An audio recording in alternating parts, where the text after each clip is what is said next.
జై మా కాళీ. అందరికీ నమస్తే అండి. ఎలా ఉన్నారు అందరూ? నేను మీ శివలీలా దాక్షి. నేను చాలా బాగున్నాను. అందరూ బాగుండాలని కోరుకుంటున్నాను. నేను ఈ సండే మైసవ తల్లికి బోనం తీసిన.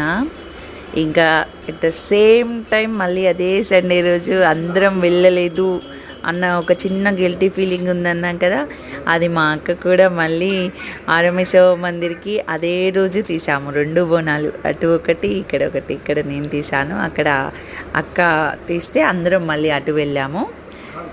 ఇక్కడ నాకు చాలా మెమొరీస్ ఉన్నాయి మైసవ తల్లి అంటే.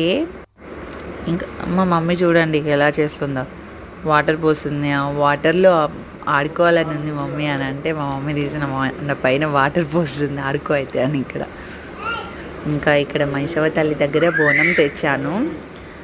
అమ్మ నాతో ఎప్పుడు ఏదో చెప్తున్నట్లే అనిపిస్తుంది, ఎందుకంటే నాకు అక్కడ అంత అటాచ్మెంట్ ఉంది తల్లితో. 3 years నేనైతే మ్యారేజ్ బిఫోర్ డైలీ వెళ్ళేదాన్ని. డైలీ వెళ్ళి అక్కడ కూర్చొని మంచిగా చాలా టైం ఉండేదాన్ని. ఒక 1 hour కుదిరితే 2 hours కూడా ఉన్న రోజులు ఉన్నాయి. 2-3 hours కూడా కూర్చున్న రోజులు ఉన్నాయి. అమ్మ దగ్గర అలా కూర్చోవడం నాకు చాలా ఇష్టం. ఎన్నో జ్యోతిర్లింగాలు, ఎన్నో శక్తిపీఠాలు, ఎన్ని టెంపుల్స్ దర్శించుకొని ఎంత ప్రశాంతంగా ఉన్నా కూడా నాకు మనకంటూ ప్రత్యేకత కొన్ని ఉంటాయి కదా టెంపుల్స్, అందులో నాకు మైసవ తల్లి ఒకటి. ఇక్కడ నాకు చాలా మంచిగా అనిపిస్తుంది.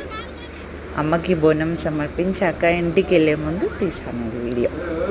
ఇంకా సేమ్ అత్తాపూర్లోని శివాలయం అంటే కూడా నాకు చాలా ఇష్టం, చూపిస్తాను.